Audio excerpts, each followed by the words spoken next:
एक वक्त का किस्सा है। गुमनामी गांव में बिट्टू नाम का एक लड़का मोची का काम किया करता था, पर उसके पास कोई भी जूते मरम्मत करवाने नहीं आता था। बिट्टू अपनी बीवी और माँ के साथ रहता था। बेगम, हमारी गुर्बत कब खत्म होगी? माँ जी को बुखार है, मैं उनका इलाज तक नहीं करवा पा रहा। बिट्टू जी, आप एक काम करें, मोची का काम छोड़ के किसी चप्पल वाली दुकान पर ही नौकरी करें। इस तरह हमारे पास कुछ पैसे आ जाएंगे। बेगम, आप ठीक कह रही हो, मैं कल जाता हूँ किसी के पास नौकरी मांगने के लिए। जबकि उसी गांव में मीठे नाम का लड़का अपनी बीवी नसीबो कैंची के साथ रहता था। जब रात होती वो गांव जाते और लोगों की गाय चोरी करके जंगल में ले आते। बेगम, अगर हम इसी तरह गांव वालों की गाय चोरी करते रहे तो हम तो इन सब गायों को बेचकर बहुत अमीर हो जाएंगे। हाँ मीठे, मेरी जान की टोटे, तू ठीक बोल रहे, हम तो सच में बहुत अमीर कबीर हो जाएंगे। फिर अगला दिन होता है। गांव के लोग गाय की चोरी होने पर बहुत परेशान हो रहे होते हैं, जबकि दूसरी तरफ बिट्टू काम की तलाश में घर से निकलता है और एक चप्पल वाली दुकान पर आ जाता है। जी भाई, आपको किस किस्म की चप्पल चाहिए? मेरे पास चप्पल की सारी वैरायटी मौजूद है। भाई, मैं यहाँ चप्पल खरीदने नहीं, मैं तो आपके पास काम मांगने आया हूँ। मेरे घर के हालात बहुत खराब है, उड़ाड़ा मुझे अपने पास काम पर रख लो। लड़के, तूने काम मांगकर मेरा सारा मूड खराब कर दिया है। मैं तो समझ रहा था आज ग्राहक आ गया है, कुछ कमाई हो जाएगी। भाई, मुझे काम पर रख लें, अल्लाह ने चाहा तो ग्राहक भी आ जाएंगे। नहीं, तेरे पास क्या जादू की छड़ी है जो तू उसे घुमाएगा तो ग्राहक आ जाएगा? चल शाबाश, निकल, मेरे पास कोई काम नहीं है।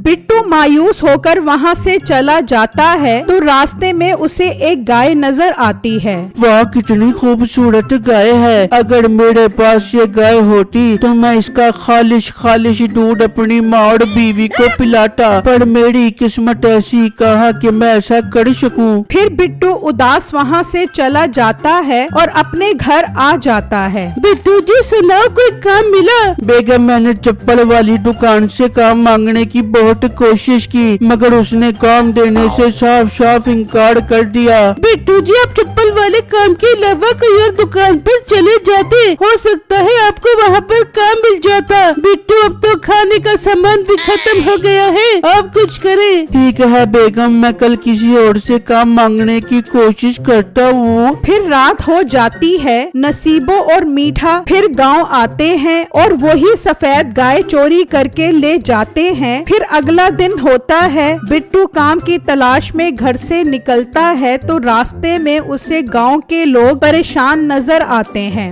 गांव वालों की क्या हुआ? आप सब इतना परेशान क्यों लग रहे हो? बिट्टू, कल रात रामू काका की सफेद वाली गाय चोरी हो गई है। भाई, ये तो बहुत बुरा हुआ, पर भाई मैं कल शाम यहाँ से गुजर रहा था तो इनकी गाय सही सलामत खड़ी थी। बिट्टू, वो गाय कल रात को चोरी हो गई है। ये हमारे गांव में बहुत गलत हो रहा है, न जाने कौन हमारी गाय चोरी कर रहा है। हाँ भाई, ये तो बहुत गलत हो रहा है। अच्छा गांव वालों, मैं अब चलता हूँ, मैंने काम की तलाश में जाना है। ये कहकर बिट्टू वहाँ से चला जाता है तो गांव वाले कहते हैं, अब हम सबको एक होकर चोर पर नजर रखनी पड़ेगी ताकि हम उसे पकड़ सके। जबकि दूसरी तरफ बिट्टू एक परचून की दुकान पर आता है। भाई, मैं बहुत मजबूर होकर आपके पास आया हूँ, मैंने आपसे गुजारिश करनी थी। आप भाई साहब बोलो, क्या कहना चाह रहे हो? भाई, मैं एक मोची हूँ, पर मेरा काम बिल्कुल नहीं चल रहा। मैंने सोचा मोची का काम छोड़कर कहीं नौकरी कर लूँ। क्या आपके पास मुझे मुलाजमत मिल सकती है? भाई, मेरा काम खुद ठीक नहीं चल रहा है तो मैं तुम्हें रखकर पैसे कहाँ से दूंगा? तुम एक काम करो, कहीं और काम तलाश करो,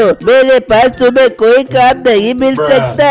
बिट्टू मायूस वहाँ से चला जाता है और जगह जगह काम तलाश करता है, पर उसे कहीं भी काम नहीं मिलता। शाम हो जाती है और वो थक हार कर घर की तरफ वापस आ रहा होता है तो उसे रास्ते में एक खूबसूरत गाय नजर आती है। माशाल्लाह, ये गाय तो रामू काका की गाय से भी खूबसूरत है। पता नहीं रामू काका की गाय कौन चोरी करके ले गया होगा। बिट्टू उदास परेशान वहाँ से निकल पड़ता है और घर आ जाता है। है। बेगम और माँ जी, मैंने आज भी काम ढूंढने की बहुत कोशिश की मगर मुझे कहीं काम नहीं मिला। बिट्टू बेटा, ये तो बहुत बुरा हुआ है। मुझे बहुत कमजोरी हो रही है। कहीं मैं कमजोरी और भूख की वजह से मर ही न जाऊं। सासू माँ ऐसी बातें मत करे। बिट्टू आप कुछ करे, माँ जी के लिए खाने पीने का बंदोबस्त करे। तो बिट्टू के जहन में एक ख्याल आता है, क्यों ना मैं उस गाय का दूध निकाल लाऊं ताकि माँ जी और बेगम पीकर अपना गुजारा कर लें। फिर रात होती है तो बिट्टू बर्तन उठाकर घर से निकलता है, जबकि दूसरी तरफ गांव वाले पहरा लगाकर चोर को पकड़ने के लिए छुपे होते हैं। बिट्टू जैसे ही गाय के करीब पहुंचता है तो गांव वाले वहां आ जाते हैं।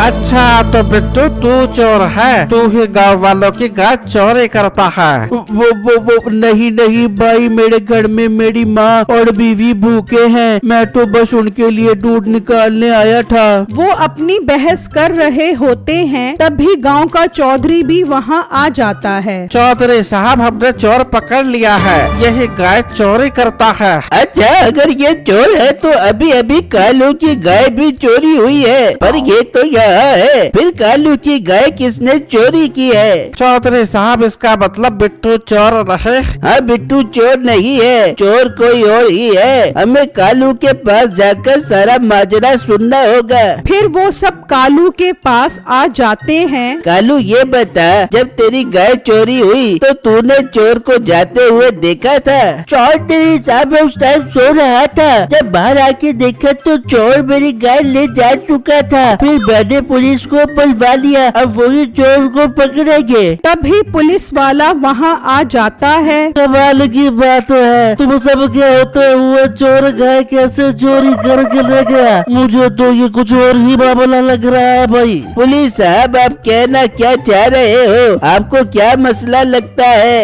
गांव में कब से गाय चोरी हो रही है, पर चोर को तो आज तक किसी ने नहीं देखा। मुझे तो लगता है गांव में भूत है जो गाय चोरी करके लेके जा रहा है घर।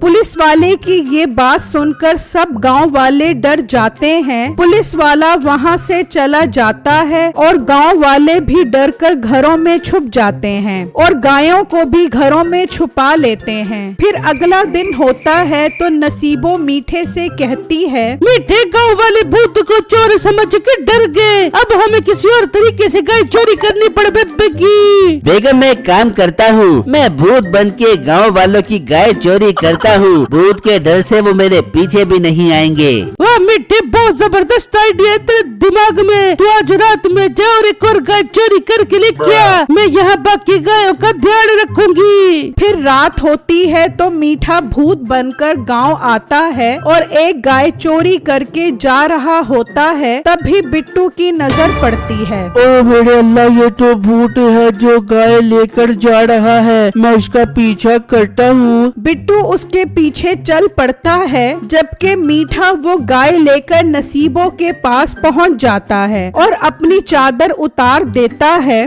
देख बेगम, मैं भूत बन के कैसे गाय चोरी करके ले आया हूँ। बिट्टू छुपा ये सब देख रहा होता है। अच्छा, तो ये भूत नहीं मीठा है जो अपनी बीवी के साथ मिलकर गांव की गाय चोरी कर रहा है। मैं भी गांव वालों को लेकर आता हूँ। बिट्टू वहाँ से निकलता है और सब गांव वालों को वहाँ ले आता है। गांव वालों, ये देखो, ये है आपकी गाय और ये चोर आपके सामने है जो भूत बनकर आपकी गाय चोरी करता है। ये सब देखकर गांव वालों को मीठे और नसीबों पर बहुत गुस्सा आता है और वो उन्हें पुलिस के हवाले कर देते हैं। सब गांव वालों को उनकी गाय मिल जाती है। सब खुश होकर एक गाय बिट्टू को इनाम के तौर पर दे देते हैं। बिट्टू उस गाय का दूध निकाल कर बेचना शुरू कर देता है, जिससे उसके घर के हालात बेहतर होना शुरू हो जाते हैं।